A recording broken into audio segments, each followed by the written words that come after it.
100 रोटी वाला ससुराल। सुनो जी, मुझे तो शीतल की बड़ी फिक्र रहती है।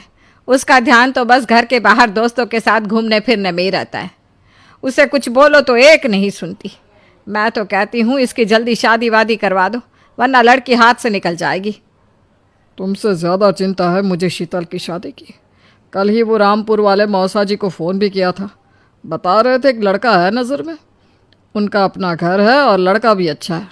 अरे तो फिर बस बात चलाओ ना, एक बार देखे तो सही लड़का और घर बार कैसा है। कौन से लड़की की बात चल रही है यहाँ? तुम्हारी शादी की बात चल रही है बेटी। अब तुम्हारी शादी की उम्र हो रही है तो लड़का तो देखना पड़ेगा ना। उफ़ो, मुझे अभी नहीं करनी शादी वादी। ये तो मेरे खेलने कूदने के दिन है। बहुत खेल कूद ली तुम। अब घर के काम धाम सीखने की कोशिश करो, समझी? ससुराल जाकर हमारी नाक मत कटवा देना। सब्जी काटनी तो आती नहीं इसको, तो नाक ही कटवाएगी। अरे मैं इसे शादी तक अच्छे से सब सिखा दूंगी। आप तो बस उस लड़के से इसकी शादी के बाद चलवाओ। कुछ दिनों बाद कुणाल और उसकी माँ शीतल को देखने घर आते हैं। कुणाल दिखने में बड़ा ही स्मार्ट होता है। शीतल तो उसे देखती ही रह जाती है। देखो जी, हमारी कोई डिमांड तो है नहीं, बस हम चाहते हैं कि लड़की घरेलू हो, घर के सारे कामकाज संभाल ले। अब आपके परिवार में तो बस 3 ही लोग हैं, पर हमारा तो खूब भरा पूरा परिवार है। बाकी हमें लड़की के घूमने फिरने दोस्तों से मिलने से कोई दिक्कत नहीं है। घर का काम करने के बाद जो चाहे सो करे। अरे वाह, ये तो इतने बढ़िया लोग हैं। लड़का भी इतना स्मार्ट है और ऊपर से इन्हें मेरे घूमने फिरने से भी कोई दिक्कत नहीं है। हे भगवान, तूने तो बिना मांगे ही मुझे सब दे दिया। बताओ जी, और क्या चाहिए हमें? हमारी तरफ से तो रिश्ता पक्का है जी। बस फिर तो हंसी खुशी शीतल और कुणाल की शादी हो जाती है। शीतल मन ही मन बड़ी खुश होती है और उसी खुशी के साथ वो अपने ससुराल में कदम रखती है। आओ बहू, तुम्हारा अपने ससुराल में स्वागत है। ये मिलो अपने परिवार से।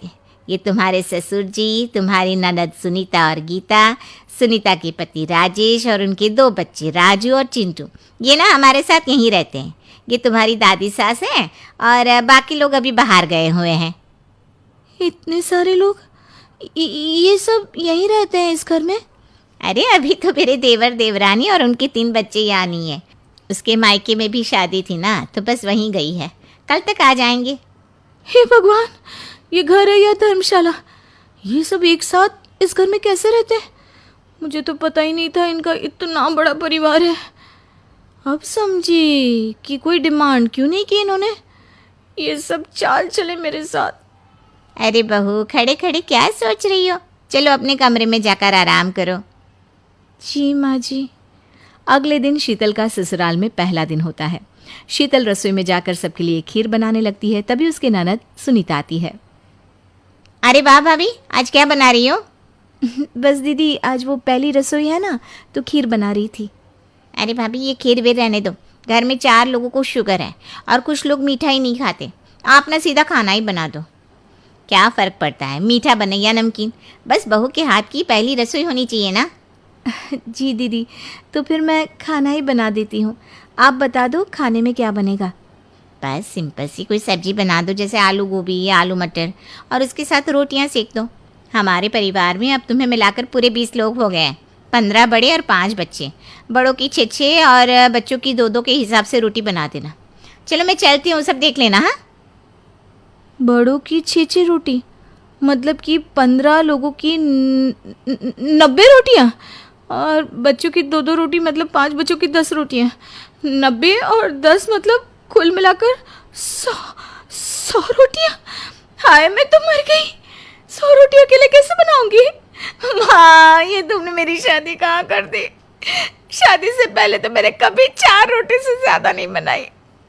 शीतल एक बड़ी सी परात में 100 लोगों के हिसाब से आटा निकालती है और उसे गूंथना शुरू करती है। आटा गूंथते गूंथते शीतल के पसीने छूट जाते हैं। उसके बाद बारी आती है रोटी बनाने की। शीतल एक एक करके रोटी बनाना शुरू करती है और 10 रोटी बनाते ही अपनी कमर पकड़ लेती है। हाय, मैं मर गई।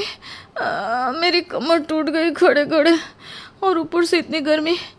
मैं 100 रोटियाँ कैसे बनाऊंगी? अरे भाभी, सब बाहर रोटियों का इंतजार कर रहे हैं, ज़रा जल्दी जल्दी रोटी सेक दो।